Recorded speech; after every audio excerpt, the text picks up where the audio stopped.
Pencil board ಸಾಕು, ಒಂದೇ photo board ಬರ್ತೈತಲ್ಲ ಒಂದು.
Good morning, everyone. Welcome to the second day of this conference. I'm Asta Naikodi, a first-year student at University Law College, Bangalore, and I'm extremely honored to serve you as your MC for today. I hope all of you have had an enriching experience yesterday and from today's exciting lineup of technical paper presentations. Now, let us begin our session, Plenary 3, delving into the fascinating theme of platform feminism, the role of social media in shaping and limiting intersectional struggles. It is my pleasure to introduce our chairperson of this session, Professor Jogan Shankar, who is a former Vice-Chancellor of Kuempu University. Professor is a distinguished sociologist as academic leader. Formerly a professor at Mangalore University, he guided over 40 doctoral theses and specializes in deprived groups and industrial sociology. With 76 plus publications and extensive research projects, he has received numerous awards, including Dr. B.R. Ambedkar Centenary Award and the Baba Saheb Dr. Ambedkar Award. He served as Vice-Chancellor at Kuempu University and has significantly contributed to the welfare of marginalized communities. We warmly welcome you, sir. It's an honor to have you lead this session.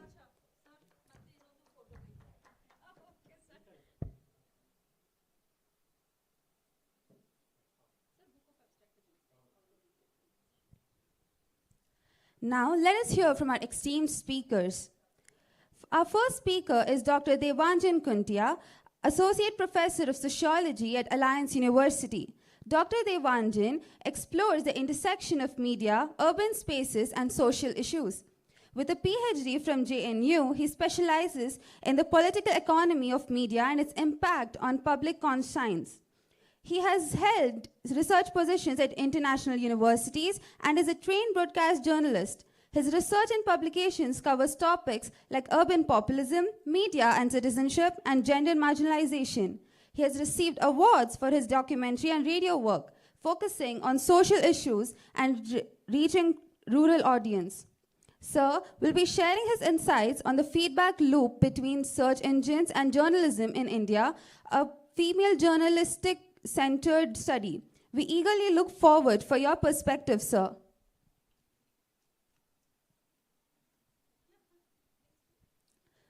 Next, we have Professor Gauri Vijay Kumar, Associate Professor at Brandeis University in New York, specialized in sociology and women's gender and sexuality studies. Her research uses feminist and transnational perspectives to analyze social movements, state interactions, and globalization's political economy. With a PhD from UC Berkeley, she has received numerous awards, including from the National Social Foundation and American Sociological Association for her scholarly work. Her research explores the intersection of gender, sexuality, and global social dynamics. She actively contributes to social Asian studies and gender-focused academic discourse. We eagerly look forward for your reviews on offline initiatives, the precarities of technology in sex work. Moving forward, let us welcome Dr. Nitya Vasudevan, Assistant Professor at Azim Premji University. Doctor is a scholar with a PhD in cultural studies exploring gender, labor, and sexual politics through diverse lenses, including literature, cinema, and digital intimacy. She has thought extensively on culture, gender, and research methodology. Her research examines women's visibility in public spaces and digital intimacy in Asian women's lives. She publishes on caste, censorship, and globalization, and co-directs the Bangalore Queer Film Festival. Her work bridges academic rigor and social justice advocacies. We look forward for your perspective on digital selfhood in IT City, young women, the digital intimacy, and social transformation in Bangalore, ma'am.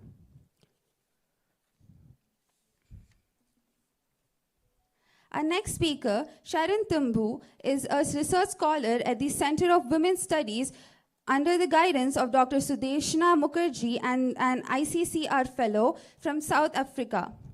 She has recently submitted her PhD thesis in cybercrimes, internet culture, and social media.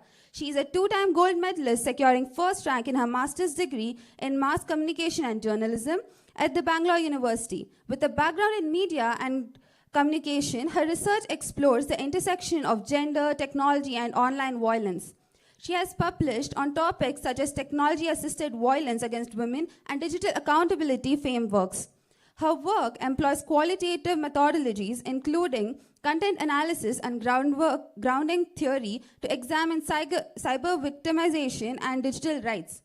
Previously, she has worked in government digital communications, focusing on bridging the digital divide between the state and the citizens. We call you, ma'am, to share your research on platform feminism and the gendered risk of digital visibility, the case of Mona Lisa at Mahakumbh. Finally, for this session, we have Ms. Nadia Najab, senior researcher at CEPA Sri Lanka. Ma'am is a seasoned social science researcher with over 7 years of experience focusing on post-war developments, livelihoods, and labor force participation, particularly for marginalized groups. Her expertise spans quantitative and qualitative research methodologies applied to diverse contexts across Sri Lanka's northern and eastern regions. Ms. Nadia has contributed significantly to CEPA publications, including research of the political economy of beedi rollers.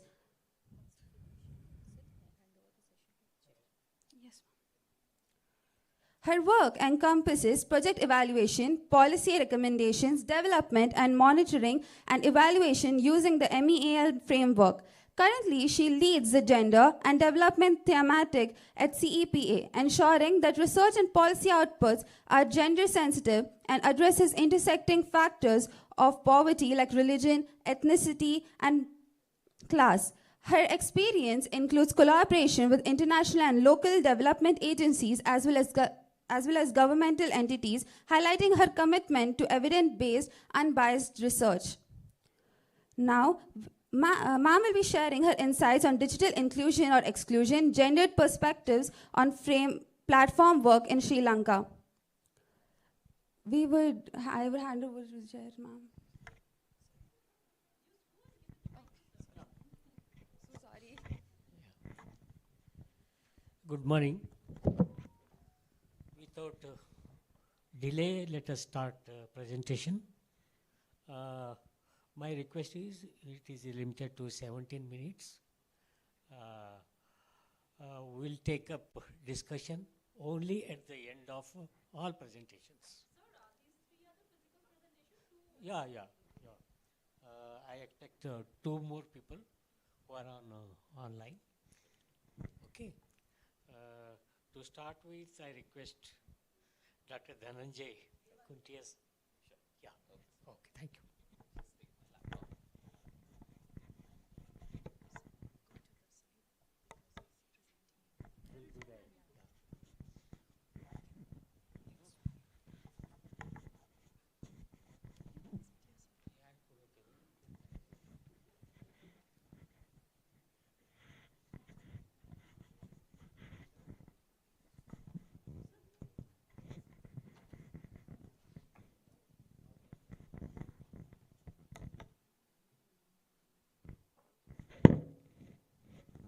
Devanjan, I think you need the mic.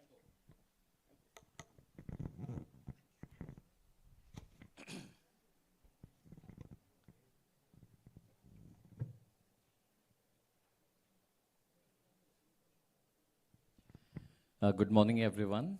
I'm Dr. Devanjan Kuntia. First of all, I would like to thank the organizers for having me here, especially Dr. Sudeshna. Thank you, ma'am, for having me here. So today I'm going to talk about the feedback loop between search engines and journalism in India, a female journalist-centric perspective. Now, this is something very close to to me, because I started my career as a crime journalist a few years back in Delhi. So that was like way back in 2008, where online journalism just had started off. And the structure of journalism, or the structure of, newsroom was also changing at that time. So I could witness a great shift, as well as how women journalists were working, especially, and I'm talking about a national news channel in which I was part of. And to those like who do not know, the majority of the news channels are located in a place known as Noida, that's adjacent to Delhi. And where most of these news channels are located, that's known as Film City in Noida. So I was part of one of these national news channels. So there I witnessed something, and over the years, the way technology has changed, its course, especially it has affected media. So that is something I really wanted to speak on. Just to give you a background, how news we receive, quickly I'll touch upon it. So generally what happens, the news that you receive either in the, in the newspaper, or the news that you see online, or in a television.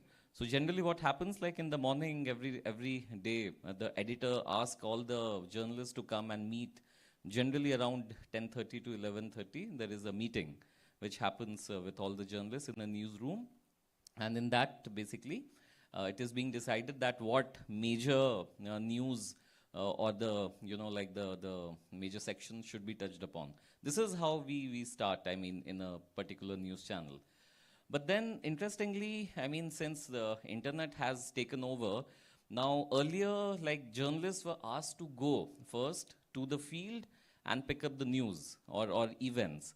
Now that has changed in the sense now, they do, research, or they Google it, and then either they go to the field or they do not go there. Now this shift has changed everything, because rather than getting into the field, touching upon, the events firsthand, now there is a mediator known as Google, or a search engine. Now, this is something I would like to talk upon, the feedback loop between search engines and journalism in India in context of female journalists in the newsroom. Now, of course, in the digital era, search engines play a very crucial role in shaping journalistic inquiry and news production. However, these algorithm-driven platforms often reinforce gender biases, and they influence how female journalists in India perceive and frame or report on social realities.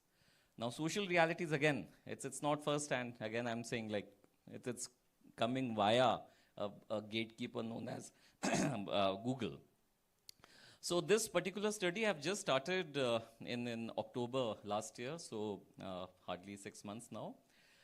So this study explores this feedback loop between search engines and journalism, focusing on how algorithmic bias, digital patriarchy, and engagement-driven content, prioritization, and underrepresentation of women's voices. So I won't get into too much of technicalities, but just to start with, what is a feedback loop? Many of you might ask. So a feedback loop is a cyclical process in which the output of a system influences its future input, reinforcing or modifying the system's behavior over time. So basically, whatever you are trying to put in the search engine, it trains itself. It has a memory. And upon that, it keeps on reinforcing the same, the majority content or the keywords that has been fed. Now, so this is basically a feedback loop. It's a cycle. There are two types. One is positive, that is amplifying an effect, or a negative, that is stabilizing or reducing an effect. So what happens, The positive feedback loop is something which we are quite interested in, because this reinforces a trend outcome, basically. You know, like this word viral. So what is viral is basically, it's not that, you know, like we all suddenly, you know, start, you know, using a particular content or a video or something. It is basically the algorithm. You know, like if in this hall, if 100 people are sitting, if suddenly 20 people start looking for one particular keyword, the algorithm then start projecting that, you know, like the more people are interested, and it will start projecting the same thing to the 80 rest of the 80 people. So this is basically something you know, like I'm more interested in. Now what happens, like in the feedback loop between search engines and journalism? What is the connection, especially in the Indian newsroom? So what happens, like the search engine, because most of, in fact, more than 90% of the journalists now, and especially the young journalists or the mid-career journalists, like they are heavily dependent on, you know, search engines, because buying, you know, content from news agencies like Reuters or ANI, it's very expensive, very, very expensive. You have to have a subscription.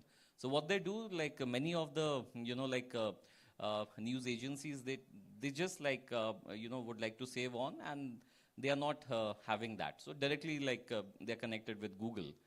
So search engine prioritize bias content, that is male-dominated sources. Gender stereotypes, of course, like I'll be talking about that. Women journalists rely on these search results for news reporting. News stories reflect and reinforce these biases. And then the new digital content that we have received or developed, that influences future search rankings, basically. So this is basically a cycle which keeps on, you know, like, you know, happening. So, so I started this, research in October last year. So till now, so I have already contacted and, I had a word with 53 women journalists that I'll be interviewing them. Out of that, 19 have already covered. And these are in-depth interviews. So 8 are national news channels, 5 are newspapers, 5 are online news media, and 1 radio. So till now, in total, 19 I have you know, approached and had a detailed discussion with. So what I'm going to present is, it is outcome of these 19 interviews.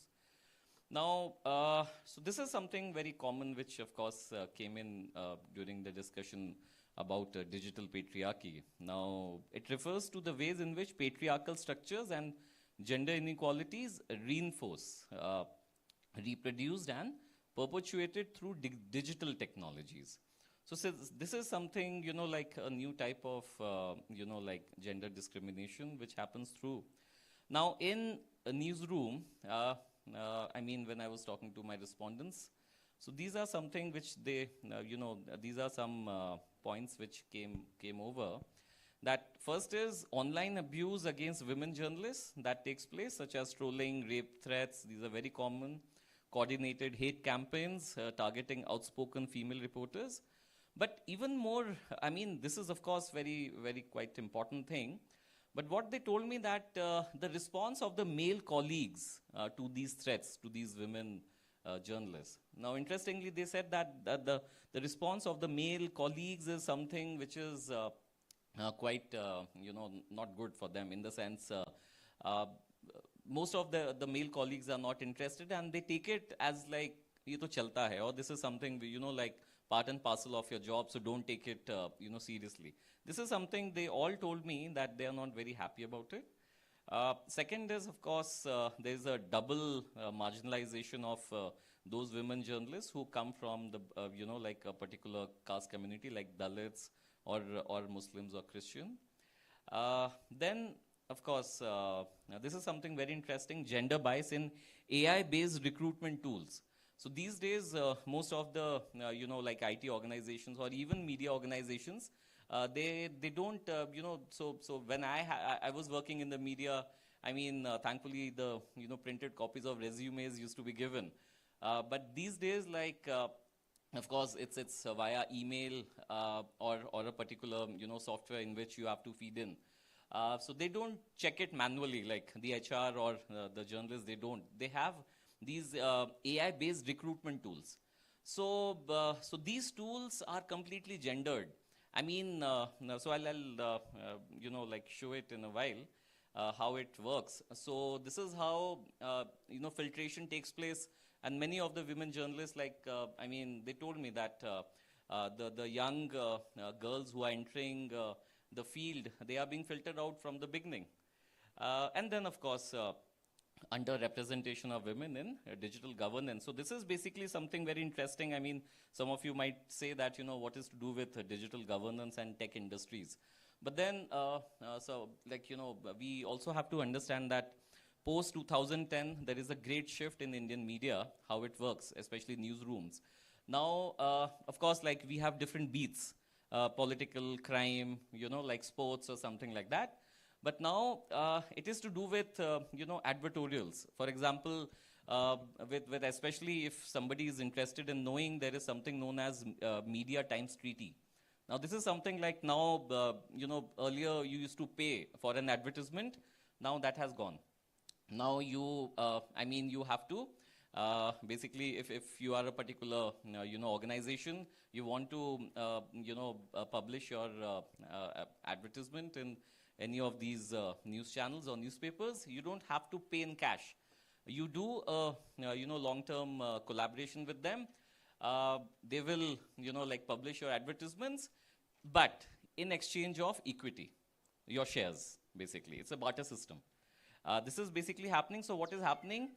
The journalists are being given, not the beats, but these organizations, brands. You work for this brand, you write for this brand, you manage for this brand. So now what is happening? Like, so in these brands, the women's voices already has been, suppressed. And the journalists who are working with these brands, as it is, like, they have been asked not to venture out more into, details, just stick to writing good about them. Again, like further discrimination, women voices are not being heard. Now, of course, this is something I was talking about, the algorithmic and AI bias. Now, out of these 15 of my respondents, like they were recruited internally in the sense by via somebody who's already working in the system. So because interestingly, the AI-based recruitment tools, they tend to filter out, women. I'll just talk about it again. Again, I mean, when I was talking to my respondents, they told me that how algorithmic bias influenced them. For example, the first one is stereotypical career representations in search results, gendered advertising, amplification of misogynistic content on social media, and underrepresentation of women's voices. Now, quickly, I'll go to the first one. Now it will be more clearer. For example, we are here at this moment in the month of March end. April is approaching, board exams are getting over. Now you'll see a flood of news related to, new admissions, students getting into new colleges.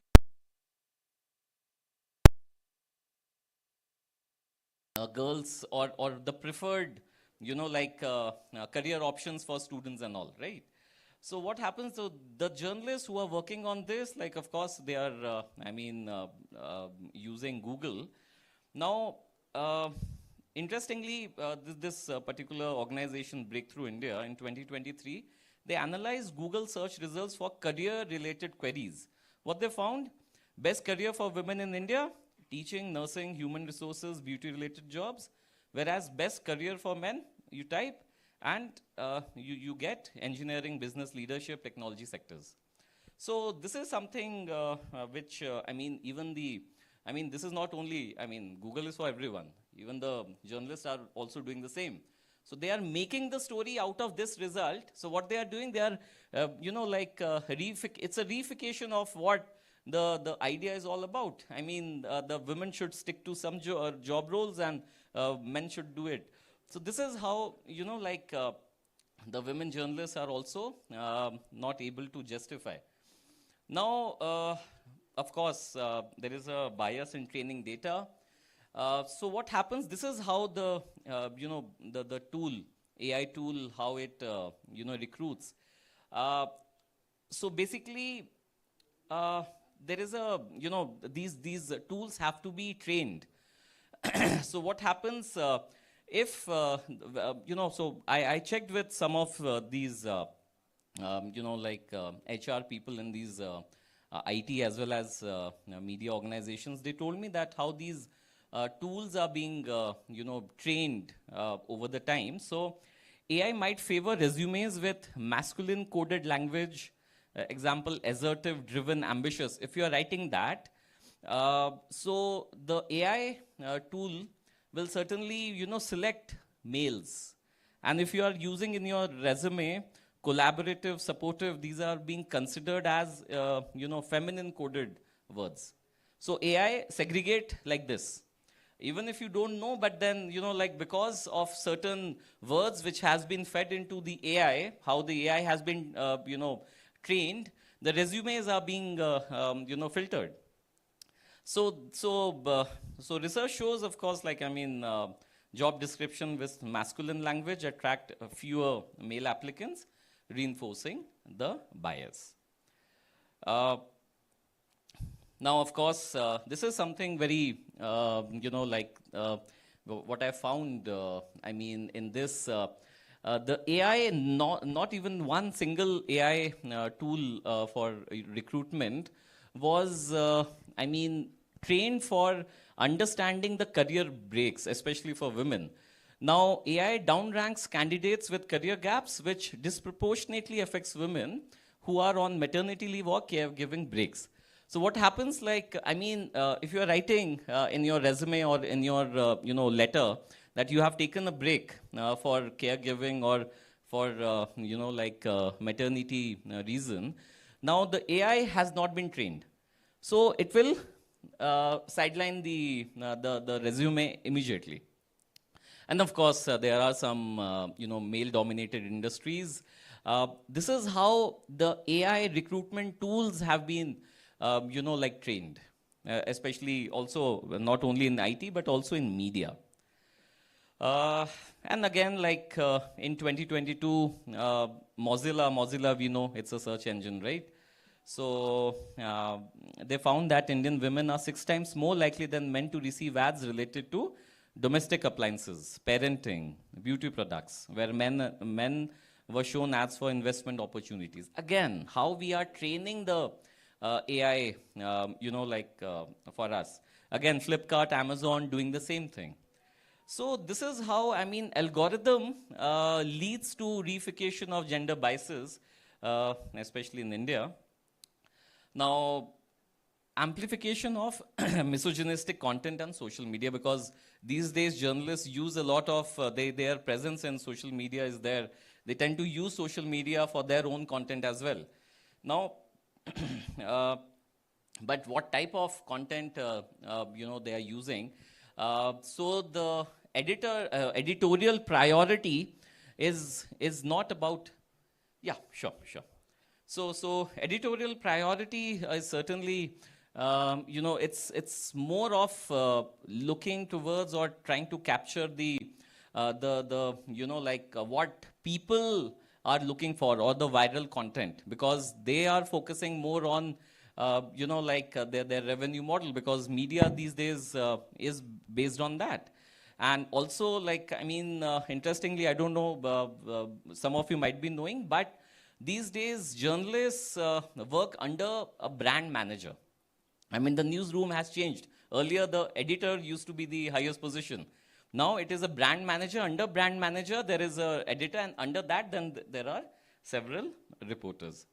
So, so this is basically how, I mean, there's an underrepresentation. So also what happens, like, you know, women-centric content, particularly feminist activism, often faces algorithmic suppression, or this is a word known as shadow banning. So where platforms limit the visibility. For example, hashtags like #MeTooIndia or Dalit Women Fight, they saw reduced visibility on Twitter. Uh, because Facebook, what it does, Facebook's moderation policies have flagged feminist content as hate speech. Now, this is something, weird, because feminist content is being termed as hate speech, but people like Andrew Tate, who he's known for creating hate content against women, they are being, up till very recently, they were being aired. Anyway, I have a lot of content. I think the time is over. But certainly, I have a lot of, interesting findings that I got. But certainly, maybe during the time of lunch or something, we could, discuss further.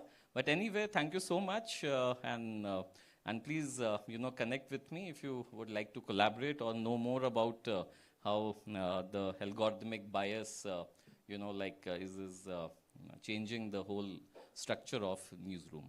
Thank you so much.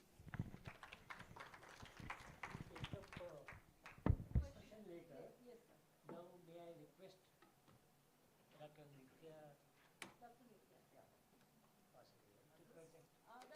Gauri's, can you start with Gauri's presentation? Sharon, where are you? yeah, Gauri Vijay Kumar, Yeah, Gauri Vijay Kumar. You just start. Then Sexuality Studies at Bangalore University. ಎಲ್ರಿಗೂ ನಮಸ್ಕಾರ. Hello everyone. My Yeah. name is Gauri Vijay Kumar and I'm an associate professor of technology and gender at Brandeis University, and I'm so excited to be able to participate in this conference, even though I'm participating remotely. So what I want to do today is talk about the unique precarities and opportunities that technology offers to sex workers based on my research in Bangalore. My project isn't actually specifically focused on technology, so there are actually many other scholars who have written more extensively about the roles of technology in the lives of sex workers. So what I'll do today is sort of refer to the work of other scholars and then show how some of my findings and interviews with sex workers extend the work of previous scholars in illuminating the ways technology shapes sex workers' lives. So before I start, I wanted to briefly share a definition of sex work. This comes from UNAIDS, and this just is to give you some context on the way I conceptualize sex work for the purposes of this talk. Sex work is used to refer to all adults who sell or exchange sex for money, and I begin the talk this way to emphasize that the idea that sex work is kind of a foundational starting point for me. So this is also a concept that has been taken up really actively by sex workers in India, and sex worker activists have organized in India around the concept of work. But what's interesting about this conceptualization of work, this is a poster from a Sadhana Mahila Sangha protest, is that oftentimes the idea of sex workers' work is not taken up in addressing sex workers' work conditions. And that means two things: that the labor movement doesn't always take seriously the concerns of sex workers and the conditions of work sex workers face, but also that the feminist movement often pursues strategies that may not align with the specific conditions of sex workers' work. So ideas of, for example, turning to the police or surveillance operate differently for sex workers. And I would argue for many other kind of informal workers who blur the boundaries of public and private that are sort of often an assumption within liberal feminism.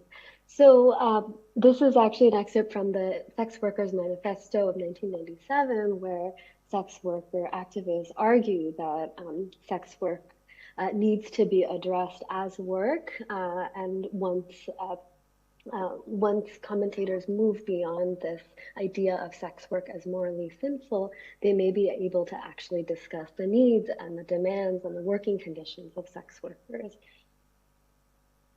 So I referred earlier to some of the existing research on sex work and technology, and here I've just kind of drawn from some of them. One reference is the work by Niti and Anant Kamath, who are based here in Bangalore, who have written about technology and sex work and point to how mobile phones have been sort of central to sex work in Bangalore, at least for 25 years, and particularly with some groups of sex workers. So they point out that transgender sex workers and men who do sex work in particular have sort of moved online earlier. And then this allowed them to stay safe, particularly in contexts where public spaces that were sites of work for sex workers are increasingly limited or increasingly dangerous, increasingly policed. Mobile phones kind of emerged to fill this gap. At the same time, they expose sex workers to new kinds of vulnerabilities, cyberbullying, surveillance, attack, revenge by people online using technology to blackmail somebody, recordings without people's consent. So these are all some of the potential risks that emerge from moving sex work online. Another scholar whose work I'm referencing here is Subhadra Panchanadeshwaran, who's written about sex workers and technology.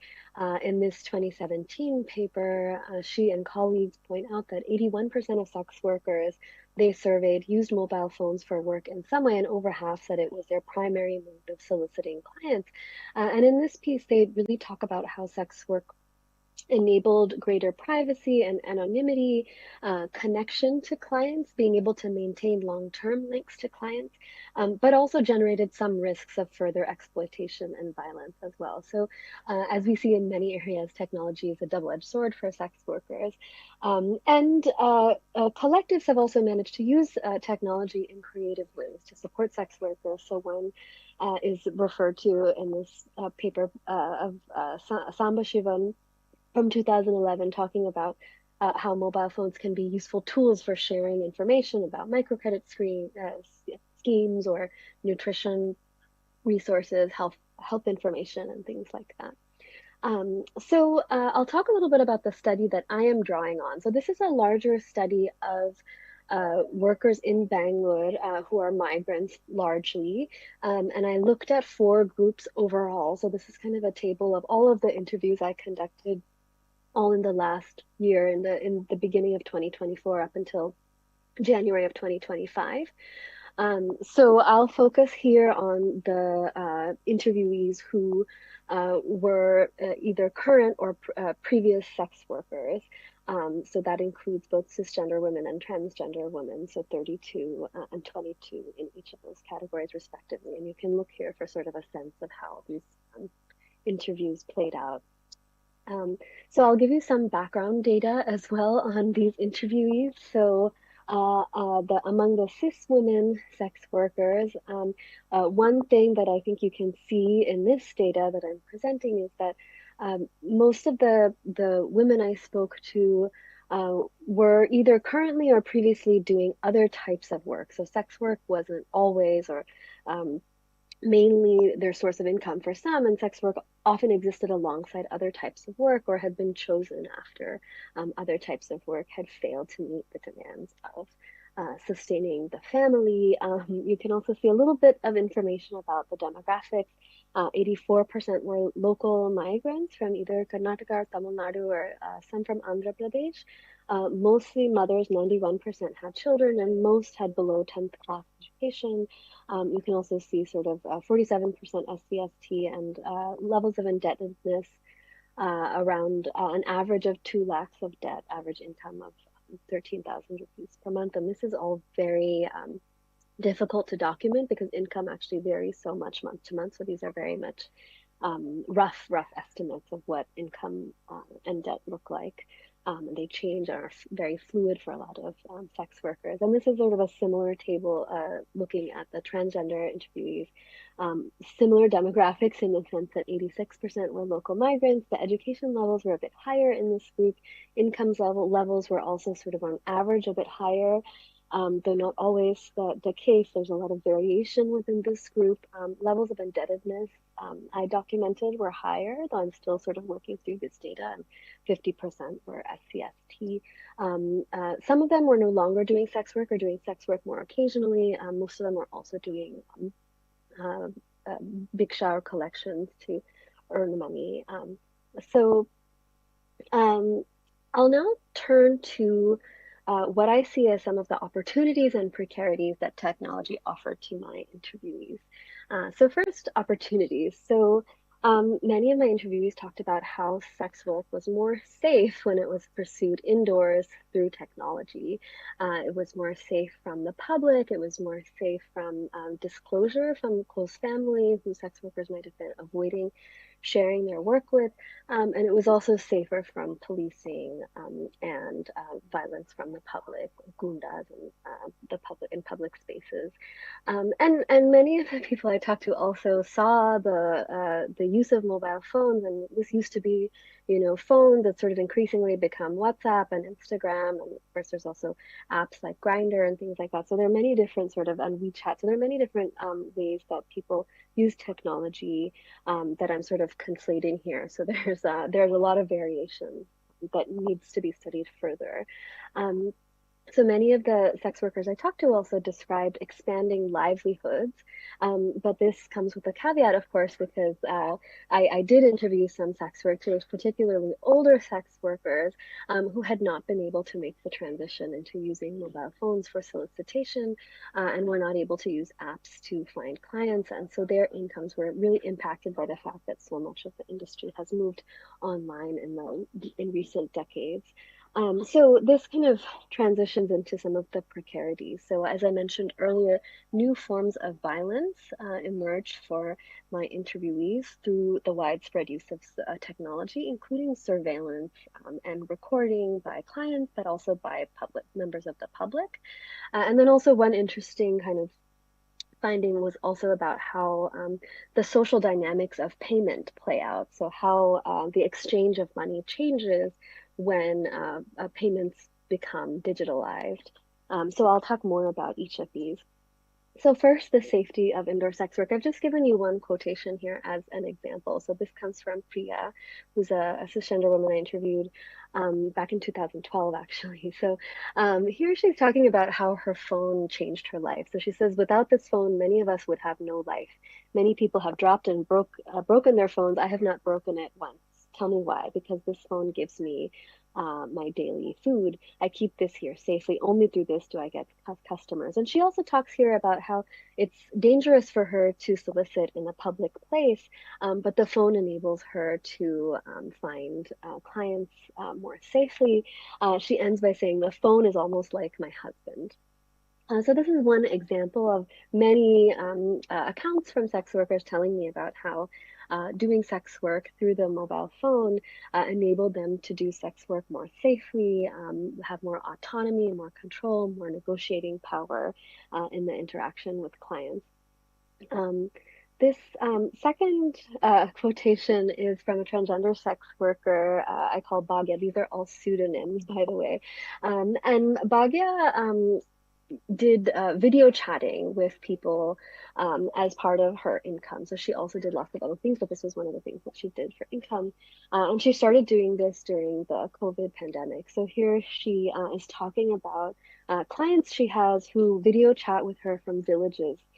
So she's talking about how this actually expanded her market. So she says if they're in Bangalore, they would come and meet us directly, but the person in Shimoga, this is one of her clients, he uses this method. He doesn't find people like us in his village because that is a village, and that is why he uses chatting with me.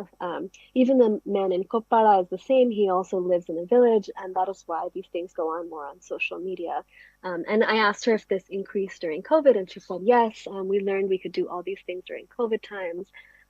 We started video calling. So she says the transgender community did move increasingly into doing video services during the pandemic. And this became sort of a part of Bhagya's livelihood that she could easily integrate into her other day-to-day activities and, again, do it more safely and indoors. Again, this opportunity is really unequally distributed because, as we know, apps and different technologies are not accessible to everybody in the same way. So Bhagya was able to access clients through Instagram in a way that some other sex workers may not be able to. Now I'll talk a little bit about precarity. So one form of precarity was, and this has been documented by other scholars, is an increased potential for interpersonal violence, and in particular, intimate partner violence. And so here, Divya is describing the control that a partner exerted over her because of her phone. So he used to take my phone, check my mobile, whose phone is this, who called you, maybe it's your lover. It all started then. So here she's describing kind of a pattern of control and violence that started with him buying her a phone. Now, one thing that we've also seen in previous research as well as in mine is that sex workers have many individual creative strategies for navigating this kind of control and violence. And that includes having multiple SIM cards, having multiple phones, really keeping track of different kinds of relationships and different kinds of venues. So there are ways to exert some control and secrecy and anonymity, but also using phones does expose sex workers to some new forms of violence that might not be there without the mobile phone. And then lastly, I wanted to give one example of what I mentioned earlier regarding payment. So here, a sex worker is talking about what happened to her income when payments became digitalized. And so she says the account, the lekka, she says, goes to the bank from pin to pin. Back then, this is before payments moved onto apps. If there was a little in his pocket, you could ask him for it. You could distract him or motivate him to give you the money. Now they won't give it. If a person can see the money with his own eyes, he feels like giving it away.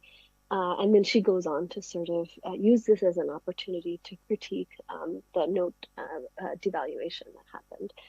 So here's another example of one of the ways that the digitalization of payments meant for this sex worker that she felt she had less control over the social dynamics of payment and had less negotiating power with clients.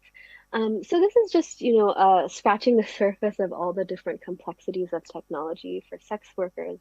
And as I said, there could be much more research into these areas, but I also wanted to briefly refer to some policy and sort of creative strategies that sex worker collectives have used. So one thing that has shifted recently in the US is the passing of FOSTA SESTA, which was legislation that cracked down on websites that enabled sexual solicitation.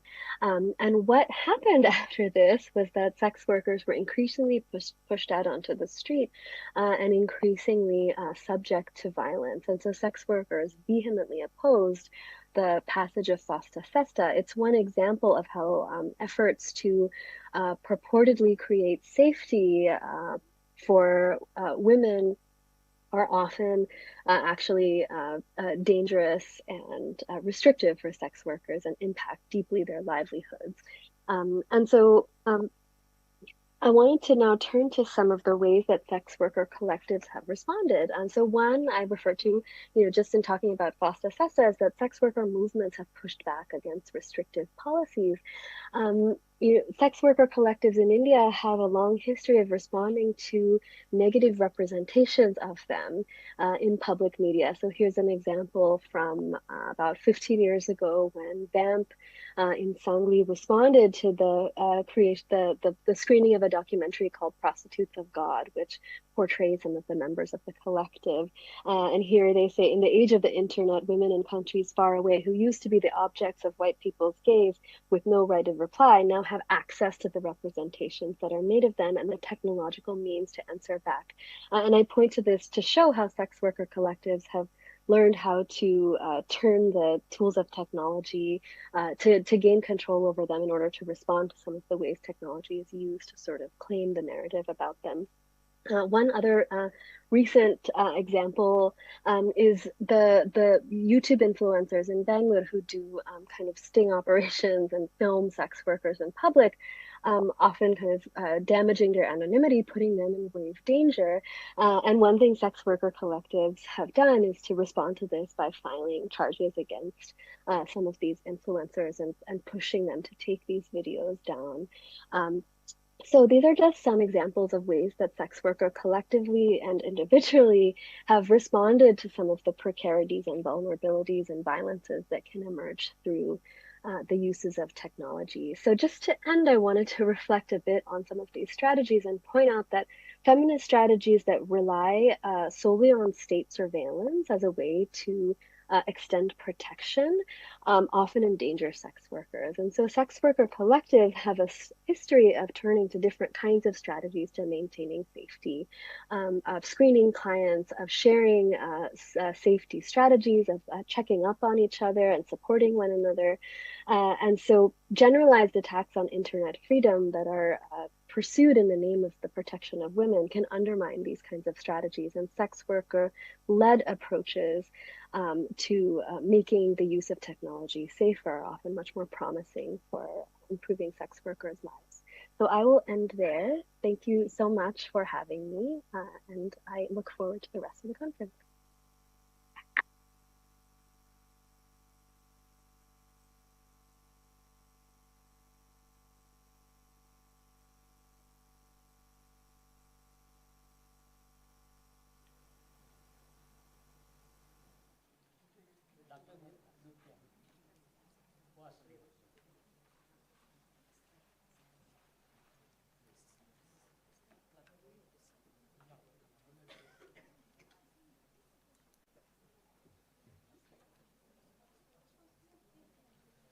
What do you want?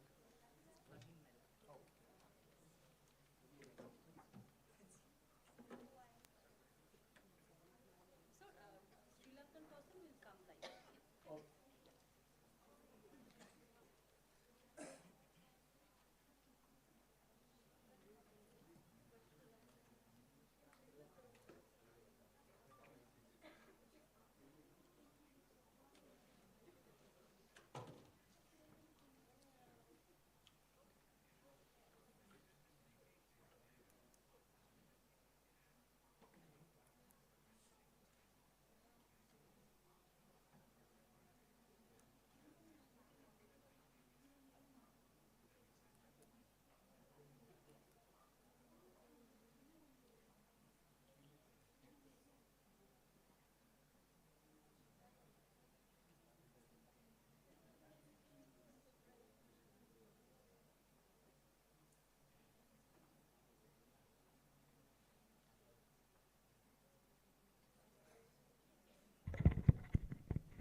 It's already okay. Okay.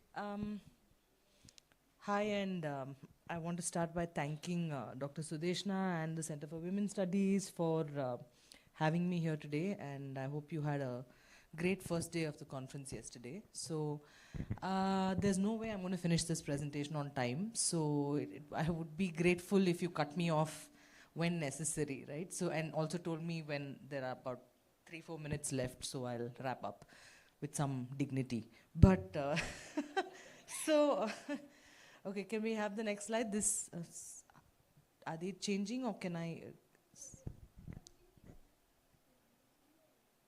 Sir, next. Okay. I'm going to race through the first part of the thing. So, initially, I just wanted to start with why and how this presentation can maybe speak to this panel, because I'm not presenting on violence or gender-based risk online, but I'm presenting on digital intimacy, and I'm glad that Dr. Vijay Kumar's presentation also happened before this one, because they're sort of linked in some way. So the panel mentions violence, platform feminism, and intersectionality and intersectional struggles. That's the way it's framed, right? So what I'm going to be looking at is linked in this way, that I'm talking about a project that in which we have interviewed about across 4 sites about 120 young women to understand the everyday lives of women online and the ways in which they participate in digital intimacy. And I'm going to be looking at the way in which women inhabit a range of platforms, on social media platforms and other kinds of platforms online, and how these young women are invested and interested in analyzing their own social media practice, right? And it's not just what is done to them or what happens to them, but how they are active participants in this, and how they negotiate it on a daily basis, and they are also interested in co-analyzing this with scholars who approach them like us, right? So, so it involves a feminist method in some sense, and the fact that we have done this project with young college-going women from a variety and a range of backgrounds, right? Different castes, classes, religious backgrounds, different disciplines of study, and coming from different kinds of educational institutions in the city, and who have grown up with different histories of accessing digital devices, accessing digital platforms, and so on, right? So these are the ways in which I see the paper talking to the concerns of the panel. Can we have the next slide, sir? Okay, I just want to start with giving you a little sense of the kinds of interviews we did and what they offered, right? So first is a quote from a young woman called, these are all, the names are all pseudonyms, right? Shanaz from Vellore, the places are not fake, names have been changed, but the places are real, who says that I post a lot of thoughts that I come across on Instagram, very liberating thoughts that have to do with feminism and issues that happen to date. So you will find that kind of a person there. I would agree that I'm slightly a different person from what I show myself on Instagram, because the thoughts that I post and that I concur with, I actually fail to practice in my real life, right? I mean, I might agree with certain things that people say, but I'm not at liberty to practice that at my home or in my everyday life, because of my cultural background and my family, right? So the idea of the kind of person you are online and what you say and believe in and repost and the content you create, and then what happens offline as a result of various social circumstances that you live in, right? Another quote is from Shruti, who, these are all women who are based in Bangalore and studying in Bangalore, but have come in from various other places, and she's from Koppala. Very rich families with huge houses who make videos together, and they appear like a nice family. I want to be in a family like that, make content as a family too. It would be nice to dance together, have fun, and make reels with them. So this is her vision of marriage, right? That she will marry into a family where she can, along with her husband and in-laws, make reels together. I wonder if they are like that all the time, or it is only for content. When I watch couple content, I desire for a partner like that too. I often ask my family to make content with me, but they are not on social media and they are shy. So I would like it if at least my partner's family is interested in these things, right? So this is the dream of marriage that is linked to your daily practice on social media, and it's very sweet, right? Like to imagine that you and your in-laws will dance for videos together. Third quote to begin with is from Chaitra, who comes from Sirsi. If I like someone, my family won't accept it, but if there is the same caste, I might manage to convince them, right? There's that much freedom at home, but if the caste is different, then it's not possible. Whatever I do, I will not be successful. And now this doesn't mention digital life, but if you look at the kinds of practices and friendships and relationships young women are having, or all of us are having online, they're not necessarily, they sometimes break all kinds of earlier social boundaries, right? But still in your offline life, there is no possibility you feel that you will marry someone who is from another caste, or you can even have a romantic relationship that your family will accept, right? So what are the boundaries that are still in place? So next slide. Okay. So this is quickly the project. It's a multi-sited project across 4 sites with college-going and university-going women in 4 Asian cities: Hong Kong, Guangzhou in China, Singapore and Bangalore, right? Each site we interviewed about 30 women, so on the whole 120 young women, and these were quite in-depth interviews. These cities have been chosen because they are important within national, regional and global configurations and circulations of culture, economy and technology, various different histories of science and technology in each of these cities, right? And they, right now, the positions that they occupy in terms of economic and technological circuits in the current time. Inter-Asia as a methodological frame, that we are not always saying what happens here and then what happens in the US or in Europe, but we are saying between Asian cities and sites what is happening. Are there comparative, arguments that we can make, right? Where we say that something that's happening in Bangalore is similar to something that's happening in Guangzhou, for example, right? In terms of industrial life, etc. So why young women? Because a majority of the population that is on social media and uses digital platforms is young, right? They form the majority of users online, and among that a good chunk is young women, and we wanted to know what, and that percentage is increasing, right, of young women who are joining and gaining access to these platforms. So we want to know what the perspective of young women offers in terms of social transformation through digital life, right? So that's what we're looking for. Intimacy is not romantic relationships, it's a relationship with your mother, your friends. During COVID times, we all struggled, right, to maintain different kinds of intimate relationships without seeing each other. So how did we manage that? We got on Zoom and WhatsApp video and something, and like weekly calls with people just to check on them, and right. So intimacy is who you are close to, who you consider yourself close to, and what you think closeness is, right? So when do you think that you actually are close to somebody? So everyday life, we are looking at digital intimacy in terms of everyday life, and whether the interplay of gender, culture and technology for experiences of rapid social change in these contexts, right? So we are reading social change through everyday life, what is happening and how we are all inhabiting digital platforms every day.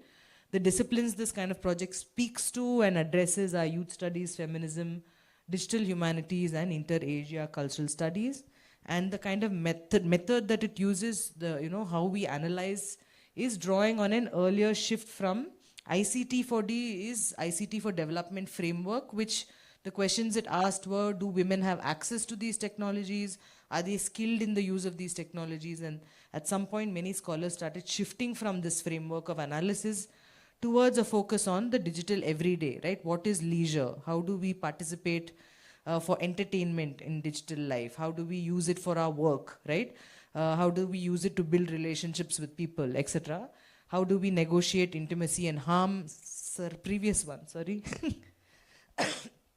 How do we form a sense of ourselves through these platforms, etc., right? So drawing on this kind of shift is where our project also comes from in some sense. Next, sir, next. These are the 4 sites I just put. They are all hyper digital in some sense, right? And have a long history of industrialization, electronic manufacture, etc., etc. So different histories in each place. BPO outsourcing in Bangalore, etc. So I'm talking about just the Bangalore chapter. Next, sir. Okay, I'll come back to this. Next slide, sir. These are the investigators and the researchers in the project. So it's not just me, obviously. So it's different sites had different research assistants and different investigators who are handling it. Okay. Why were the young women themselves interested was very interesting for us to see, because they all said yes without even a bit of hesitation, right? And they then told their friends, and their friends approached us saying, can we talk to you about this project that you're doing, and can we also be interviewed by you, etc. Now, why would they be interested in just scholars who are coming to interview them on something called digital intimacy? So these are some of the quotes I've pulled out to show you why and how they were interested. So I thought I should experience it. It won't help if I keep getting afraid, right? So as a way of getting over some fear or some kind of idea of a block that you have, I thought if I experience this meaning the interview, not anything else, right? And if I experience the interview and if I talk about this at length, I'll get an idea about it. So that is what created interest in me, and I agreed to do it. Because it was around social media, I found it interesting and didn't take long to agree, right? I will get to know more about intimacy and social media. How much I am into social media, I will get to know. Okay, so understanding their own practice and their own obsessions and their own fear and their own participation on social media was a big motivating factor for them. We never think about it, like sitting in a place, how much we use social media. We just keep on using. No one asks these questions. When we sit with friends also, no one asks these questions, right? So they all seem extremely interested in talking about it for 2-3 hours and trying to figure something out for themselves in this process, right? And I think obviously these little things give a broader picture of society, how it is, and identifies you as something very important in defining who you are and how your role is in the society. How all these digital intimacies are shaping your life. She could have written this project chapter, right? Like, so she knows exactly why we're doing this and what kind of implications her own digital use has, or what it can explain at a broader level, right? I thought that it would be like I will be interrogated about how I feel, how I'm comfortable with this online field and different modes of communication, how often I use them. And yeah, those things are actually nice, right? To be interrogated about your online use and different modes of communication. So all of them sat and spent hours with the people interviewing them and were desperately trying to understand something in that conversation, right? So the conversations are not extractive. We didn't pull information out of them or opinion, whatever. They were explaining to us, right? And they also gave us theories of why they think something happens, why Snapchat isn't as good as WhatsApp, right? Why another platform is now coming into emergence. So they were co-analysts at some level rather than, so next. Okay, another important question in the project was why or how is a physical location or site, that in this case Bangalore, relevant to understanding digital intimacy? Does it matter if this project is happening in Bangalore, if this interviewee is living in Bangalore, is that relevant at all? How is Bangalore relevant to digital intimacy as a research area, right? So like under this, there are several questions we were asking in the project. Whether digital platforms create behavioral uniformity or whether there is local variance. Do all of us use in different places, Delhi, Bangalore, Mumbai, etc., use a platform the same way? Are all of us behaving like clones of each other online, right? Like, or is there local variance which is caused by living in a certain physical space, right? Do diverse local cultural histories impact our digital habits, right? Like, can we say that people in Bangalore are more prone to using this kind of a dating app or not using a dating app, etc., as a person somewhere else, for example? Do different conditions of access across contexts impact digital use? Does it matter if I began to start using the internet at the age of 3 or at the age of 20? Does that make a difference, right? Does it matter if my first mobile phone was shared by 5 people in my family? Or does it matter if I had my own mobile phone in my hand, right? Do different legal and technological restrictions, and this was very relevant for China, for example, right? Create new conditions for innovation, right? If I have a strong firewall, do I then find better and better ways to hack it, get through it, and communicate in new ways with the people that I want to communicate with, right? Rather than having, for example, in Singapore or Hong Kong, free access everywhere in every public space online, right? So even in India, does a person, in a fancy big metropolis have a different mode and different tactics of using the internet than someone in a smaller, small town or a rural area, right? How universally applicable platforms such as Facebook, Pinterest, Instagram, and Google Hangouts, how they work in diverse contexts. Now, do all of us use Instagram the same way, whether it's in Bangalore or Koppala or Chikbalapur or Sirsi or so? Are we all using Instagram the same way, or does local context make a difference? Yeah. Oh God. Okay, I'm not even like near halfway, but okay. So city profile is something that we covered in the thing, right? Project. So Bangalore has a long history, which began with an early investment in science, science education, science research. We all know IISc, which is the big pride of scientific pride of Bangalore is sitting in IISc, which was early actually the first decade of the 1900s, right? So then the long history of industrial manufacture, electronics manufacture, aircraft manufacture, right? Textiles, all of these things, porcelain, all kinds of manufacture. Then garments at some point entered. In the late 80s, you had software development, and that picture is Bullock Cart bringing a satellite dish to IISc, right? The first Texas Instruments satellite dish was brought by Bullock Cart. That won't happen anymore, sadly. And call centers then in the 90s, then you had cyber cafes and private internet access from the 90s onwards, right? Late 90s, and then finally the arrival of the smartphone. So there is a regional and local history to technology and digitality, right, in this context. And we think that it's relevant to understanding digital intimacy. 2 more minutes. Finished. Okay, so can we have the next slide? So argument is that context matters, right?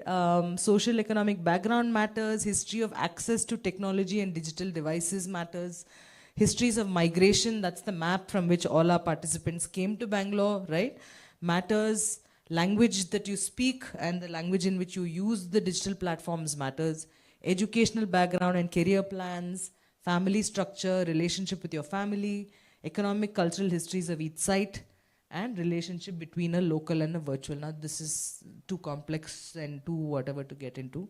And sir, next, these are the, yeah, okay. I will actually skip this and go to just one segment which I want to talk about. Sir, next, and then next, and then next.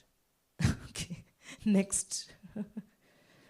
Skip this also, sir. Okay, these are from the project. These are the kinds of codes for analysis that emerge from the interviews themselves. I just want to let you take a look at it for like 10 seconds exactly. So these are the various areas that we use to analyze the interviews and what the interviewees told us. So the arguments in the project are sort of based on all of these, right? And today we will just talk quickly about boundary drawing, risk and freedom before I close, right? And maybe I can come back to some of it if we have discussion time, sir. Okay, so just this quickly, I'm going to talk about it very quickly and not read out everything. But what emerged in just this one segment, right? Since we're talking about platform feminism and risk and safety and surveillance online, etc. So, the idea that you compartmentalize your life and your digital practice across several platforms, right? Now, WhatsApp remains the space for intimacy and for close friendships in spite of the fact that now there's Snapchat, right? And Snapchat, you post stories, but you don't exactly use it as an everyday chatting thing with your friends. You maintain streaks. One girl said that on Snapchat, I create an archive of myself, right? Every day when I'm crying, when I'm doing this, when I'm doing that, I take pictures and it becomes an archive of an everyday self that I have. And so Snapchat contains all of me, right? So that's the kind of way in which Snapchat was used by one person. And Instagram was then the most recent at that point when we interviewed them. So in Instagram, it becomes the place where you need the most privacy because it's photographs that you're putting up and who you allow to see these photographs matters. But Instagram, you also can, many of them had 2 accounts, right? A private account and a public account, because a public account was meant for your more professional and your familial relationships in some sense, where you're an artist and you want to show your pictures or all your families on, viewing that account. But private account, for example, Gayatri from Bangalore said, I post literally everything, right? Like everything, I blabber, I'm obsessed with pictures. My main account, I use it as a to-be influencer account, which everybody follows, but on my private account, I let only 50 people follow me, because if I let 51 follow me, the one person extra will judge me, right? So I know these 50 people who strictly I have allowed will not judge me at any cost, and they can see everything that I put up, right? I can trust them. So there is a compartmentalization of app usage that's happening automatically almost, and I think all of us participate in it in various ways, right? With communication, image posting, and entertainment being spread across all apps. Okay, and also this idea that if you're close to somebody, you send them silly things, right?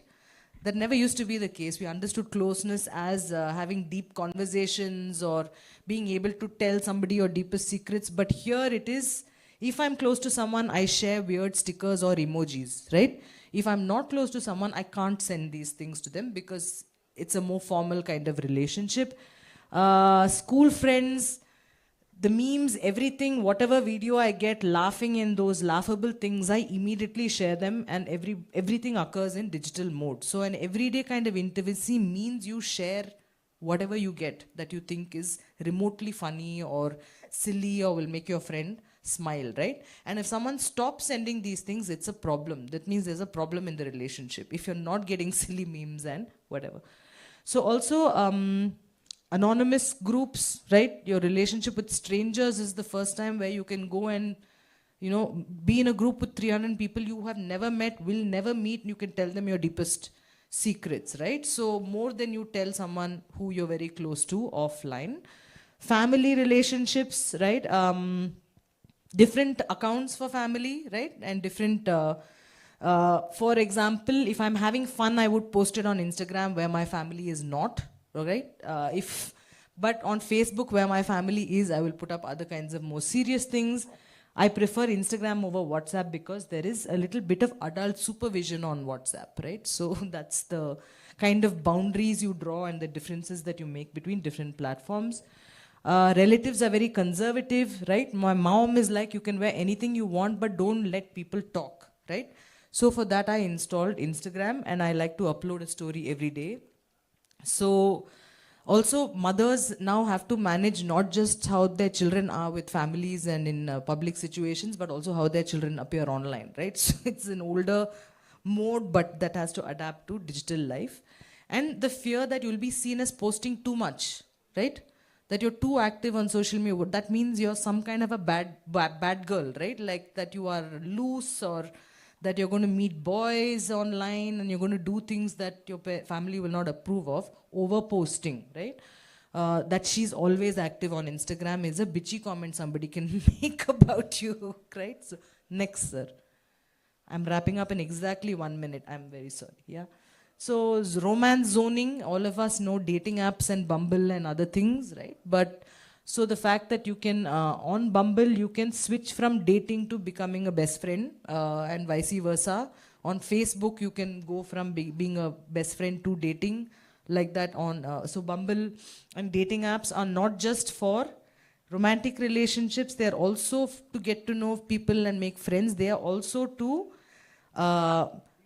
list your preferences, right? I like boys who ride motorbikes, or I will not date anybody from Christ College because I went there, or I will, right? So to also then stalk people and find out what exactly their preferences are to see if they match yours.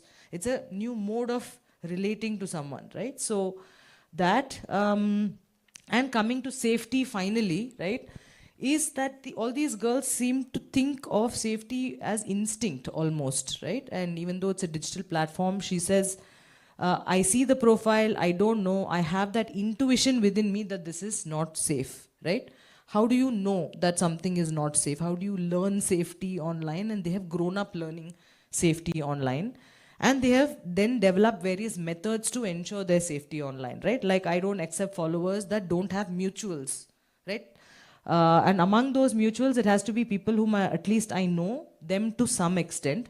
Every once in a while, if I'm feeling generous, I'll accept someone with whom I don't have mutuals, but seems like a real person. Now, how can you tell who seems like a real person, right? So their profile picture should look a certain way. They should have a certain kind of description, all of these things. Another girl, very technical language. I have two-factor authentication everywhere, like every single place, because there were times when people tried to hack my account and there were fake accounts of mine. I wasn't a fan of it, right? So you develop methods of dealing with unsafety online. Social background and risk. There's no trust. Something like this happened to a friend. They met online and she fell in love. They met outside and he misused her, which is the slightly older promise of marriage kind of a scenario, right? Except now you can meet someone, they can promise to marry you, you meet them offline, finally, you have sex or whatever, you have a sexual intimate relationship, and then you realize that's not the person that you thought you were talking to. Yeah, then last slide. This is the last slide. Okay, also the idea that if you come from a village, you are more unsafe online, right? That people in the city know already what kinds of people you'll find online and know how to avoid it. But if you come from Chikbalapur, you are not as social media savvy and you're not going to be able to handle yourself until you learn, right, your online life. And these girls also get proposition from a very young age on Facebook and other platforms online. They get exposed to porn, men exposing themselves, men wanting to make friends with them, or much older men, right? And so they are very used to, especially though girls who have been on the internet for since a very young age, right? Have gotten used to handling, and therefore the intuition, almost instinct that this is wrong, right? That he's creepy. Okay, so actually I'm just going to stop here because I have overshot my time like mad, but we can come back to maybe some of this in the I had a nice conclusion, but I will not read it. It's okay. Thank you very much. Yeah.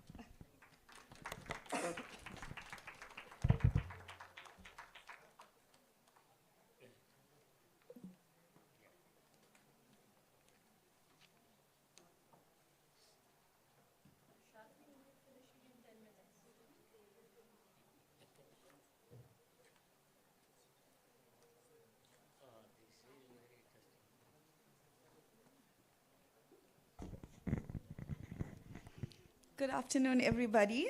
My presentation is 12 minutes. Yes. As a gracious host, I will finish faster than the rest of my panelists. Okay, so today we gather in an era where the digital economy and social media platforms have transformed how we engage with gender, visibility, and power. Social media, once heralded as a great equalizer, was expected to democratize success to opportunities, amplify marginalized voices, and empower women globally. This optimistic vision was given rise as being termed as platform feminism, the belief that digital platforms provide women with new spaces for self-representation, economic independence, and empowerment.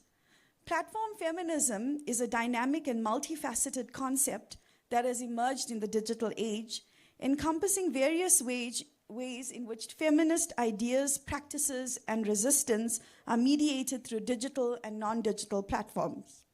Platform feminism refers to ways in which feminist movements, discourses, and practices are facilitated, mediated, and sometimes constrained by digital and non-digital platforms. However, platform feminism is not without contradiction. The platforms have claimed to champion women's empowerment, also commodify their bodies, regulate their visibility, and expose them to heightened digital violence. The case of Mona Lisa at Maha Kumbh, a young woman whose unexpected virality transformed her from an anonymous garland seller to an internet sensation overnight, offers us an important lens to interrogate the gender dynamics of digital visibility, the illusion of empowerment, and the systematic risks women face in online spaces. Mona Lisa did not enter the public sphere through traditional challenges of power. She did not audition for a role, write a best-selling novel, or become a political figure. Instead, a viral reel showcasing her beauty made her an overnight star. Within days, she was being offered film roles, brand endorsements, and guest appearances at public events. This trajectory is not unique. We have seen similar cases globally where a moment of algorithmic visibility launches someone into instant fame. The Mahakumbh in Prayagraj, renowned for its profound spiritual significance and vast congregation it attracts, has recently garnered widespread attention online for an unexpected reason. The reason was the garland seller who became the viral sensation. Within the sacred settings of the Triveni Sangam, where pilgrims seek spiritual purification, a young woman from Indore was inadvertently captured the fascination of social media users. Photographs and videos of her showcasing her striking amber eyes, deep-toned complexion, and distinctive manner of speaking have rapidly gained traction across digital platforms. The revelation that her name is Mona Lisa has further piqued the curiosity of online audiences, particularly male users, contributing to the intensity of the viral discourse surrounding her. But why Mona Lisa and why now? Her case fits into a broader phenomenon that feminist scholars describe as platformed femininity, the digital economy where women's visibility is often determined by aesthetic appeal rather than skill, intellect, or agency. At a first glance, Mona Lisa's rise appears to validate platform feminism's central claim that social media allows women to carve out spaces for themselves outside traditional power structures. But a deeper analysis shows that this empowerment is highly conditional. It depends on how well the woman conforms to hegemonic beauty standards and platform algorithms. Bannett Weiser described this as a shift from feminism as politics to feminism as branding. The neoliberal digital economy tells women that they are empowered if they successfully market themselves, if they accumulate followers, likes, and brand sponsorships. But this individualized success narrative obscures the structural realities that continue to oppress women. So we must ask, what does Mona Lisa's viral fame indicate gender equality in the entertainment industry for us? Does her success challenge the gendered structures that determine which women are deemed worthy of visibility? Or does it simply reinforce the commodification of female beauty as a key currency in the digital market? Platform feminism, in this sense, is not transformational feminism. It is performative and market-driven, rewarding only those women who align with pre-existing male-dominated standards of desirability. But Mona Lisa's virality does not highlight the precarity of performed success. It exposes the darker underbelly of digital culture, technology-assisted violence against women. What happens when a woman gains unexpected digital fame? Research on online misogyny and cyber harassment shows that women who achieve visibility, especially those from marginalized and lower income backgrounds, are subjected to trolling and body shaming, moral policing and character assassination, doxing and digital stalking, deepfake pornography, and image-based sexual abuse. So where does this leave us? If platform feminism offers visibility without protection, success without security, and empowerment without structured change, then it cannot be a viable path towards gender justice.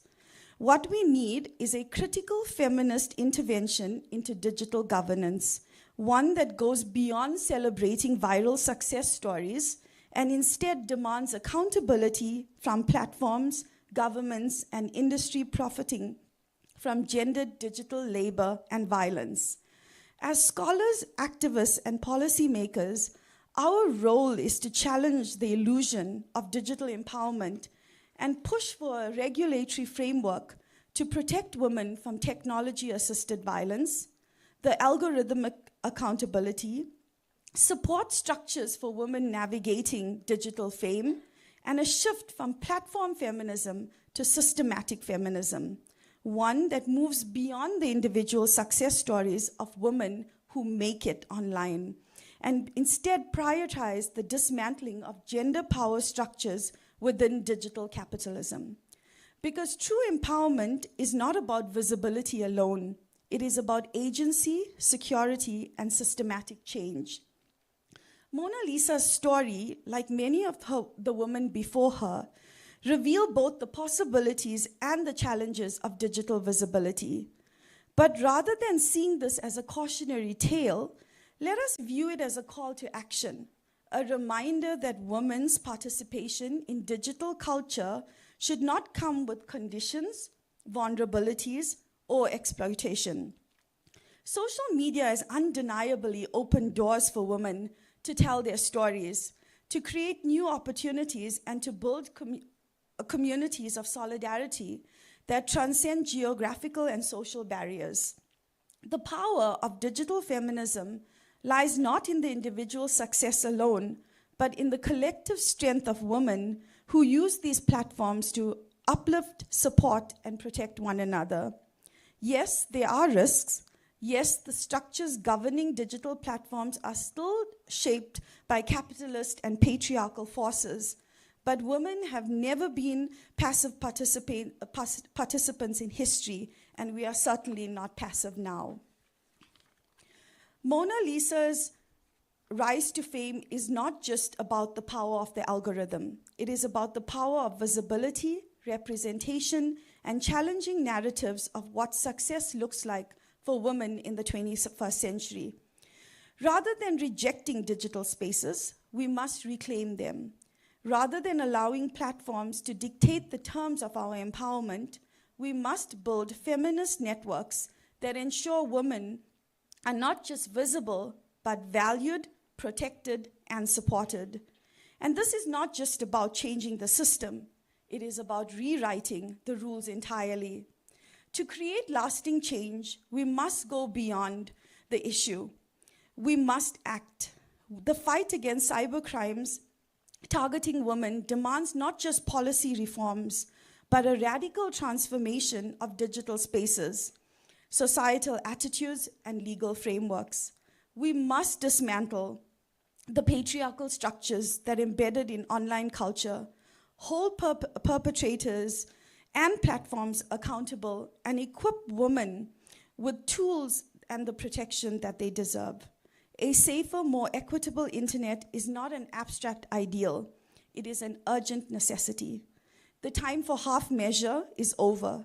The digital world must evolve, not as a space of unchecked violence, but as one of empowerment, justice, and equality.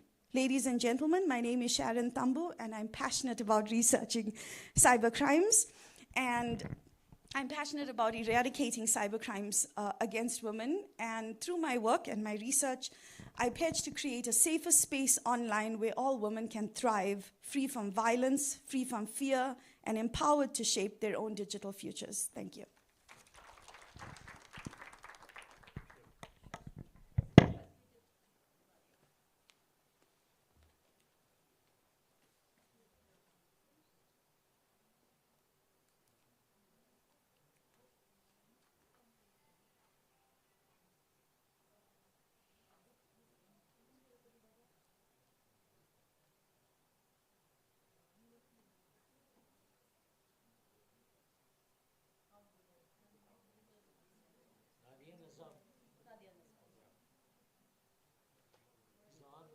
Yeah, she's joining online. She shared her presentation, but joining online also trying to. Because America now, it is time is it is 2:30 in the night now, and the Gauri is having his COVID also. 2:30 night, and she still wanted to join, but she's having COVID. But still, she sent a video. I'm so happy. This presentation is recorded. Who's? Presentation. Gauri. just to check, are you able to see my screen? No. Shall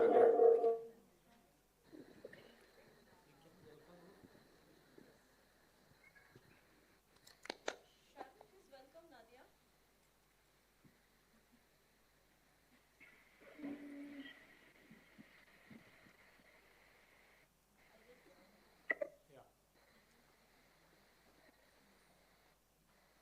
So it needs permission to share.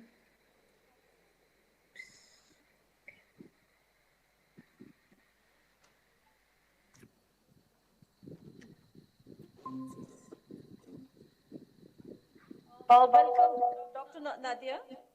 Yes. Thank you. Please carry on. All right. Is my screen visible now or still not? Your screen is not visible, Dr. Nadia. Dr. Mukherjee, I'm not able to hear you.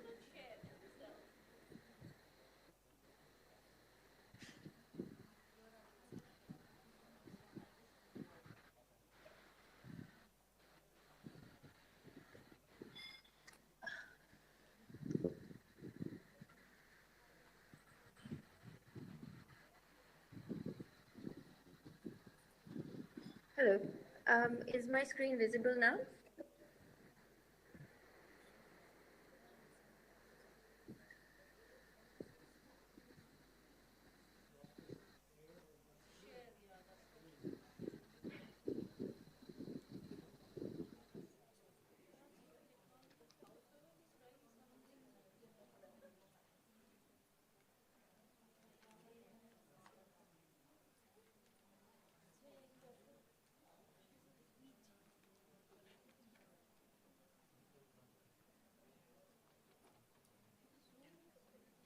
Nadia, we cannot see your screen.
I'm here today to present findings from an exploratory study that delves into the intricate relationship between digital platforms, gender, and labor force participation in Sri Lanka. I will explore how the use of digital platforms in the form of app-based delivery services mediate women's economic agency in Sri Lanka, specifically focusing on women engaged as app-based delivery drivers in the Western Province. Let me take this opportunity to make a caveat that the findings presented today are based on an exploratory study, as the opportunities presented through app-based delivery platforms for women are yet new, and while there is potential, there's a lot yet that is unknown. It is expected that the findings from this study will attempt to bridge this gap in knowledge. Let me first begin by setting the context in which the study was conducted. In Sri Lanka, despite considerably high levels of education attainment, women have and continue to record low rates of female labor force participation, averaging between 35 to 31% for the last 3 decades. For a majority of those who choose to be economically inactive, unpaid care work and household responsibility is attributed to be the main contributory factor.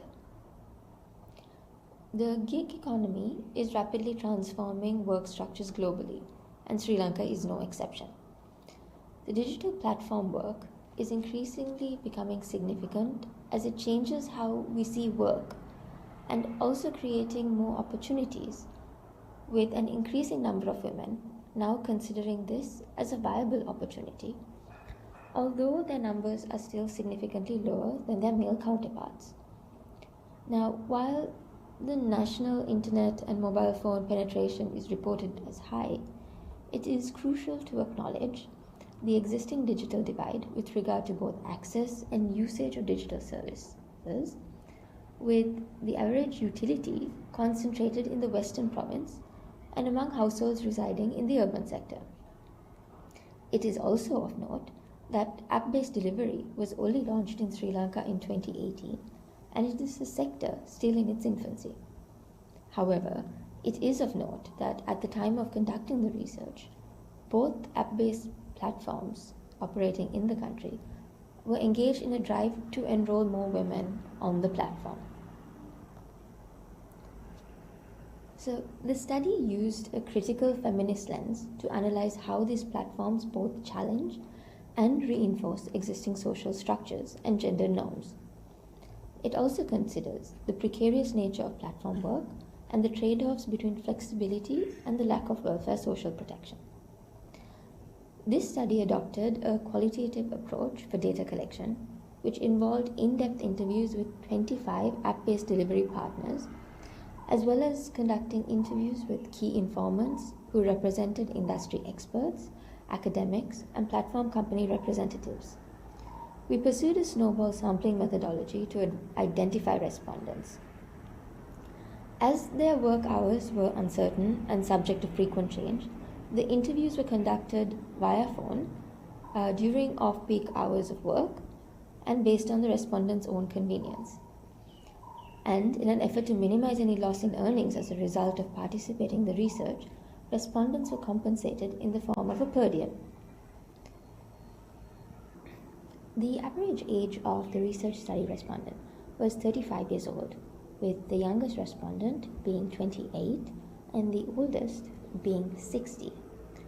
Most of our respondents had studied up to or completed their ordinary level education, and the education level is also seen as one of the contributing factors for the choice of selecting delivery platforms as a source of employment. We see that the respondents' delivery locations were concentrated in the Western province, which is represented in the map on your right, with a majority of respondents indicating that they had actually migrated for the purpose of employment from outside the Western province, as you can see in the map in the center of the screen. Among the respondents who had migrated for the sole purpose of engaging in work on the platform, the reasons attributed were the absence of similar platform-based work in their hometown, or limited demand for such work, or a lack of lucrative alternatives in their hometowns. Now, although companies did indicate that they were engaged in conducting awareness campaigns and enrollment drives, all the respondents said that they had actually found out about the work through a friend or family member, reiterating the importance of recommendations for something that is new or relatively unknown. So the insights from the study showcase how engaging in platform work as delivery partners is not always straightforward. While it does present opportunities, it is also observed to reinforce existing structural limitations. Let us begin with looking at one of the most appealing factors of engaging with app-based digital work, reiterated by all respondents, which is the flexibility afforded compared to engaging in a standard job, which would have a fixed time and a location commitment. Respondents appreciated the ability to engage with the app based on their need and ability. For women who often bear the brunt of care responsibilities, this model is recognized to allow them to both earn an income as well as manage household commitments. As was stated by one respondent, the income is good and working time is flexible. No other company can offer that. I can also take deliveries closer to my home so that I can return home to my mother and child if there is a need. This flexibility inbuilt into the model also allowed individuals to enroll in higher education activities, with the respondent indicating that she engaged with the app on days when she did not have lessons or assignments. For this respondent, the income earned allowed her to supplement her expenses associated with living away from her home while following her course, giving her a sense of financial independence. Now, for respondents who had not been in the labor market before, the income earned via the delivery platform was recognized to help ease the burden of household expenses, particularly in the context of the ongoing financial crisis. It also enabled respondents to pay off their existing debt repayments more easily. Contributing to the household income was also identified to afford them the opportunity to contribute to financial decisions in the household. However, whether this actually led to financial independence, we found to be subjective, as some respondents didn't have their own bank account, and even went on to state that the income generated was subject to scrutiny by their partners. It was also interesting to hear respondents acknowledge that their choice to undertake deliveries did not conform to gendered expectations, and attributed being outdoors and exposed to the elements as one of the deterring factors for other women to hesitate to engage in this type of work. While they were grateful for the income, they were of the opinion that this was not something all women could do. Respondents also went on to state how family members were not initially supportive of this work due to concerns for their well-being and safety, particularly because they were expected to be on the road the whole day. But they eventually came around. It is also noted that the entry into this sphere is conditional on the individual's access to and ability to ride a motorbike and use a smartphone. A stated barrier for new entrants to join the delivery platform was identified as the lack of having a motorbike or the lack of capital to make the down payment necessary to obtain a bike by a lease. Now, the precarity of gig work is something that has already been studied, but we found these conditions continue to remain unchanged. The absence of a contract or employer-employee relationship often absolves or limits the company from responsibilities towards the delivery partner, particularly when or if they experience an accident when on the job. In Sri Lanka, those engaged on these app-based delivery platforms were not recognized under the existing labor laws, and therefore companies were not obliged to ensure compliance with social safety nets, such as compulsory saving. And because they are not recognized as workers, this also means that individuals working on these platforms are not entitled to use their employment or earnings as collateral if they wish to apply for a loan, leaving them at the mercy of irregular lenders in times of need. Because companies are not responsible for the safety of the delivery partners, measures to ensure personal safety is seen as the individual's responsibility. Because women riding bikes is unusual and street harassment is not uncommon in Sri Lanka, respondents told us of how they would have to make decisions about the hours they worked, often choosing to stop work when it was dark or take a family member with them if delivering at night, especially if they wanted to meet their daily target. Their choice of clothing while engaged on or doing deliveries was also strategic, with them choosing to wear bulky jackets which would not show their shape, wearing closed shoes, and even wearing a face mask throughout the day.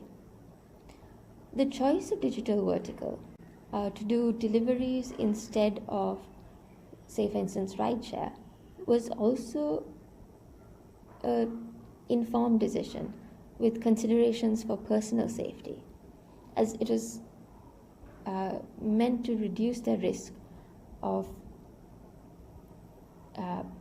being in close proximity to others, because in Sri Lanka we do not have female-only ride sharing as yet. So what does all this mean with regard to the use of digital platforms? Are they good or are they bad when it comes to empowering women? Our research highlights that there is no clear or direct answer. While they do offer new avenues for income and agency, they also operate within and sometimes reinforce existing patriarchal structures. The notion of flexibility, which is often touted as a key benefit for women, can also reinforce women's roles as primary caregivers and increase the incidence of double burden experienced.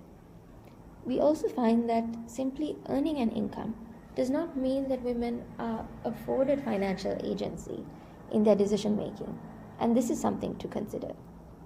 The lack of formal recognition of work undertaken also makes those engaged vulnerable to exploitation and absolves companies from their responsibilities and obligations compared to if this was not platform based. Now, while companies do say that they provide insurance, how the riders themselves can access this insurance is something that is not very clear, and again, something to be explored. And finally, we must give consideration to how limited digital infrastructure is in the country and how it limits the opportunities available because of the existing digital divide and the concentration in the Western province. And therefore, it actually limits the opportunities available for this to be considered a viable alternative. Thank you very much. I'm happy to take any questions at the end.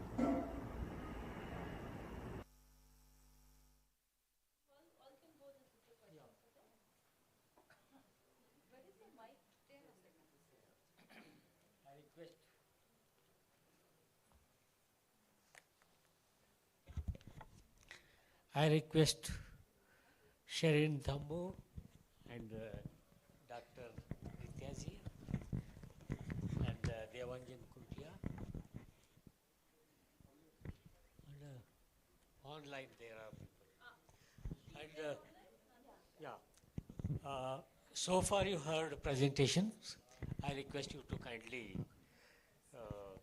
ask some questions, particularly due to time shortage, some people failed to conclude very interesting conclusions. Particularly, I look forward, Nityaji, to start with her conclusion.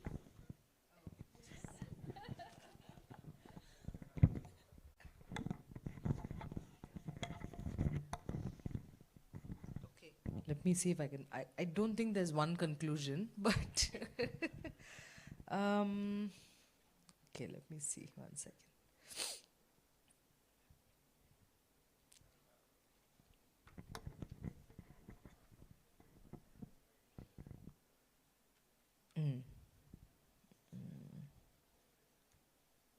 Actually, let me get to it in some time. If there are other questions, then we can go ahead with those. Sir, I'll come back to the conclusion in some time. Okay. Yeah.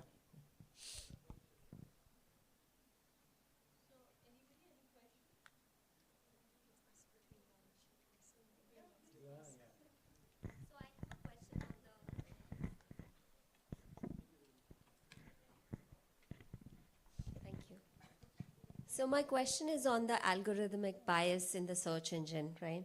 So you mentioned we keep seeing things based on gender, but does your study also look at the nature or trend of repetitiveness? So essentially, as a woman, I know I see what I see, and when I see that more, I get more of those ads. So there is a cyclical aspect of it. So can you elaborate a little more on that, how that is taken into consideration? So basically, thank you so much for the question. Just 2, 3 you take together, and then I have an elaboration on that these particular algorithmic thing we can actually use in our favor also. Like if I have to search something, I just do Google, and next time when I go to my social media profile, they will keep showing me that. So it's a question of awareness, whether you are aware of it. And but I see that's completely otherwise. It is working on my mother or mother-in-law. They unknowingly search something and they don't know that, and then they get carried away that we are being shown these things, and that they start accepting that this is a very perceived truth. I mean, this is the truth itself. So that distinction between what is being shown in the Google or maybe the Facebook or Instagram, that is may not be true. That is a problem. So I just linked it to Nitya, so that Nitya, does your clientele, they have that I mean perception that what they're doing or what they're watching, that may not be real, that whom they are connecting to, the men or the friends or whatever, whom they are perceived to be the friends, are they really existing there? So that's the question. Anyone else?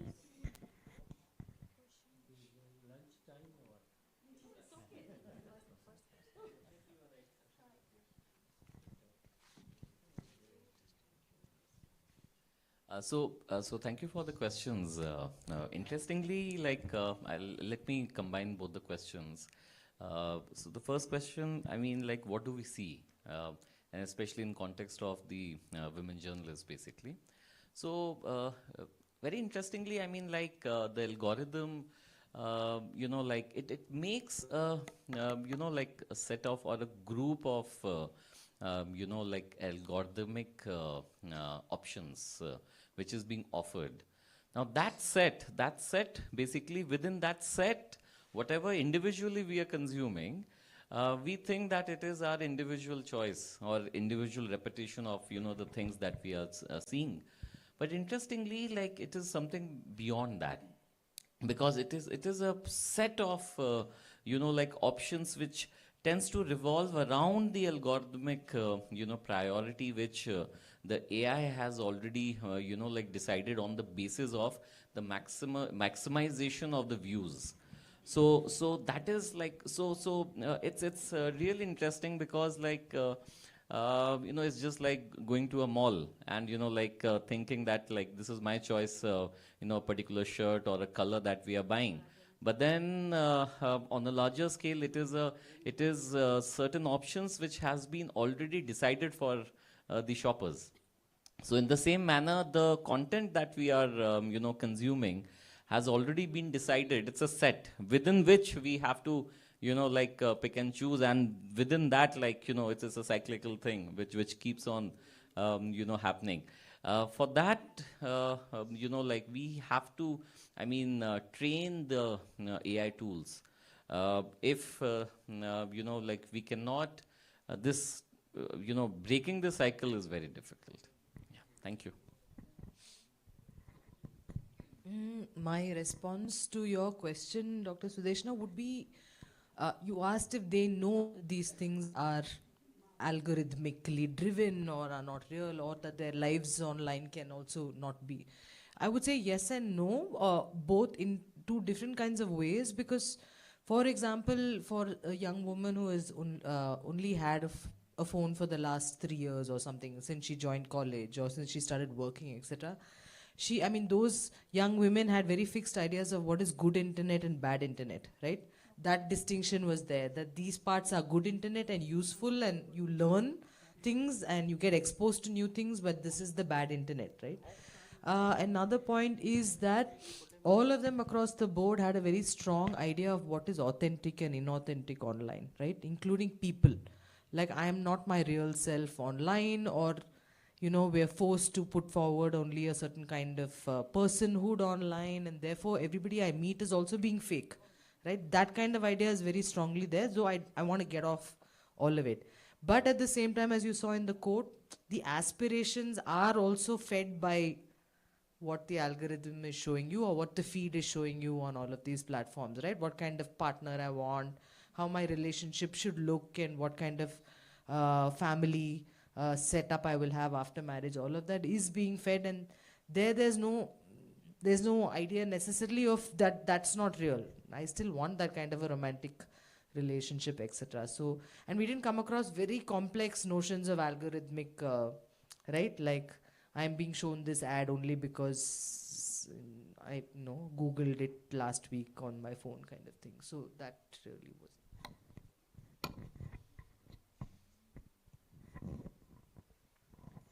Any more questions? No. Then I will make some remarks, presidential remarks. Go there.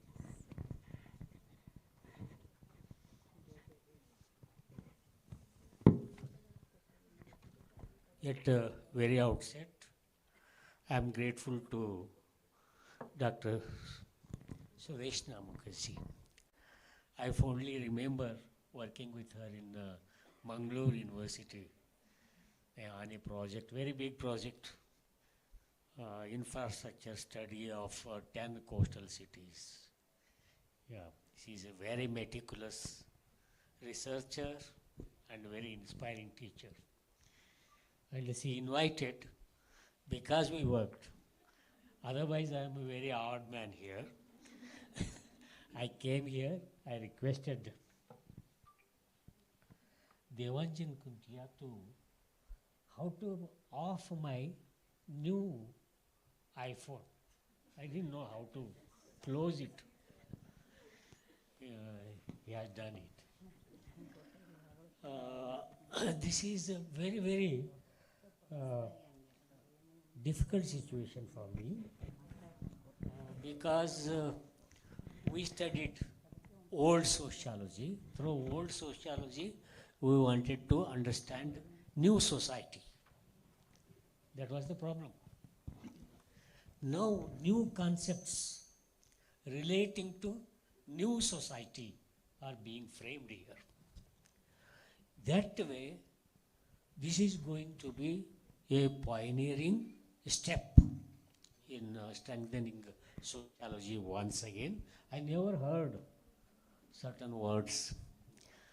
My granddaughter said that Mona Lisa, Mona Lisa, she was dancing with Salman Khan. My granddaughter said it is not real, Tata. It is created by, I don't know what is that AI, artificial intelligence. Now I am 71 years old. I am unable to distinguish reality and real thing happening. What is real society and what is illusion? I don't know where is that lady. That who is that girl? Huh? Mona Lisa? No.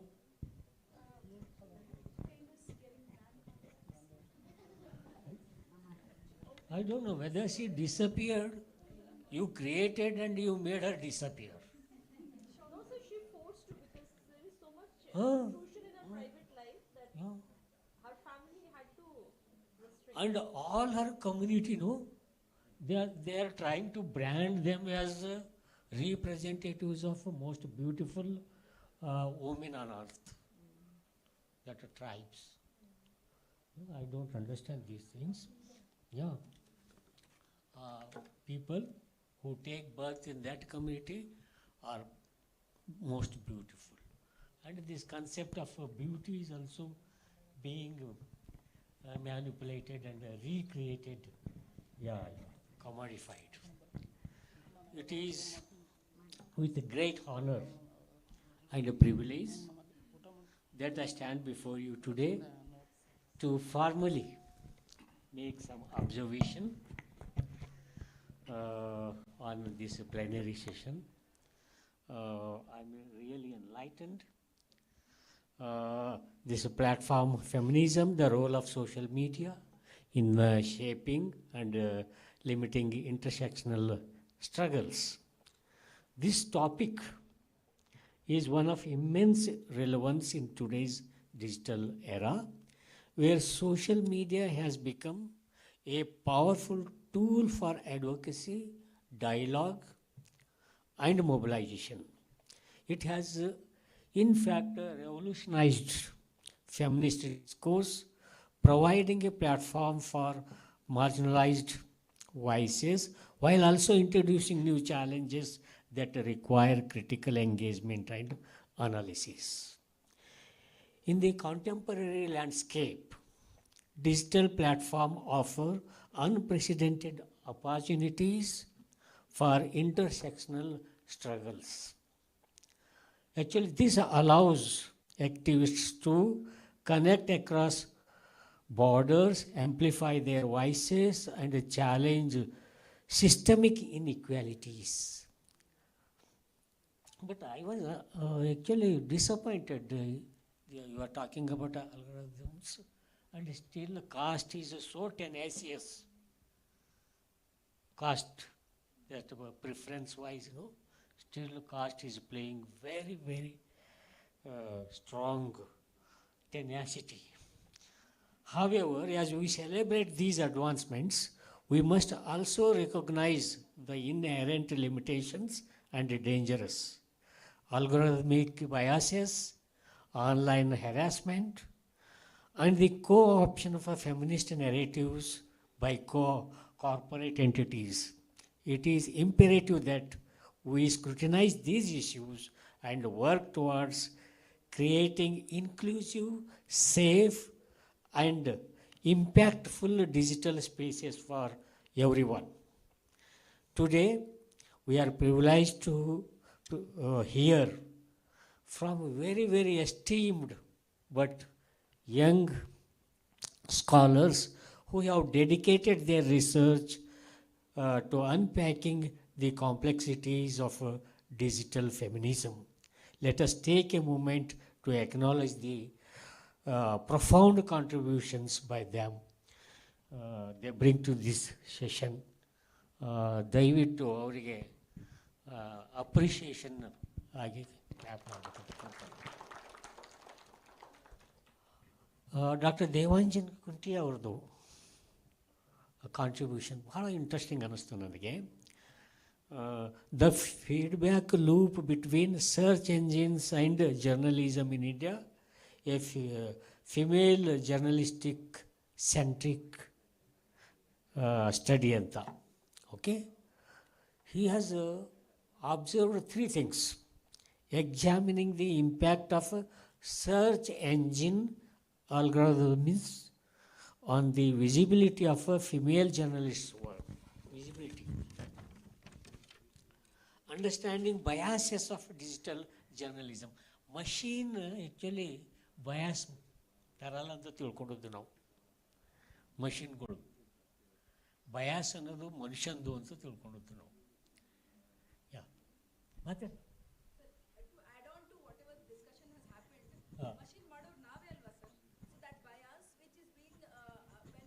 correct. The answer is given by the human behind it. So it is a generative AI. Correct. I agree with you. At least machines calculate ಮಾಡಿ ಭಾಳ mechanical ಆಗಿ ಮಾಡ್ತೇವೆ ಅನ್ನುವಂಥದ್ದು. Actually ಅದನ್ನು handle ಮಾಡೋರು ನಾವೇ. I agree with you. But that continues ಅಂತ, that bias continues ಅಂತ ಅನ್ನುವಂಥದ್ದು. Proposing strategies of equitable representation of female voices in the media. These are three very very significant contribution made by his presentations. Professor Gauri Vijay Kumar ಅವರು actually title was misnomer, topic ಬೇರೆ ಇತ್ತ ಅಂತ. What was the topic she presented? ಅಲ್ಲ, sex workers, precarities and technologies in sex work. 105 sample of Bangalore. 35 years back, we conducted a research on prostitution in Bangalore city.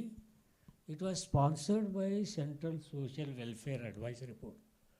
I was director of that study. 4,750 was a sample.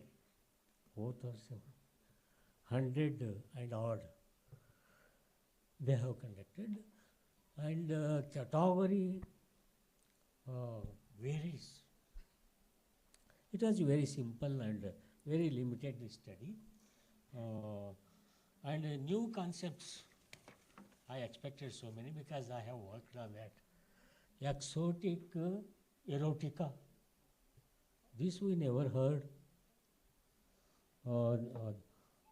Analyzing how technology influences, everything goes from these technologies. When I conducted study 35 years back, we never heard of mobile, internet, and those dating apps. No, those were not there. Those were not there. Different modus operandi, and there is fast change and a lot of new technologies introduced. They are making use of it. And there are changes in working conditions of sex workers. Earlier, as many activists joined together and they started quarreling. How can you call sex work? Sex work? If you say sex work, this prostitution as a work, then a procurement of girl become a legal activity. And no sex worker came to this field voluntarily. It was forced, it was thirst. At least these activists used to talk. Now that the profession, everything that is changing. Then addressing legal and social challenges posed by digital platforms for marginalized these workers. I don't know whether legalization has happened. Legalization of a prostitution, no. No, it is not there. Yeah. Yeah.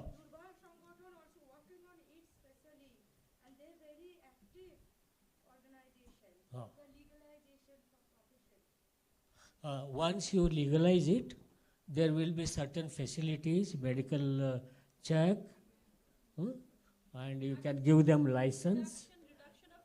Harassment by police authorities, yeah. But still that has not happened. ಕಂಬಳಿ ಎಲ್ಲಿತ್ತೋ ಅಲ್ಲೇ ಇದೆ, ಆಗಿಲ್ಲ ಅದು. Then exploring advocacy strategies to shape inclusive digital policies. These were 4 important points she made. Dr.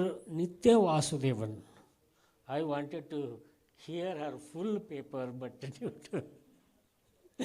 due to time shortage, we are unable to. I will read your paper. Madam will give me that presentation. That self-hood and digital intimacy. We heard about other things. These are new concepts to understand present social reality.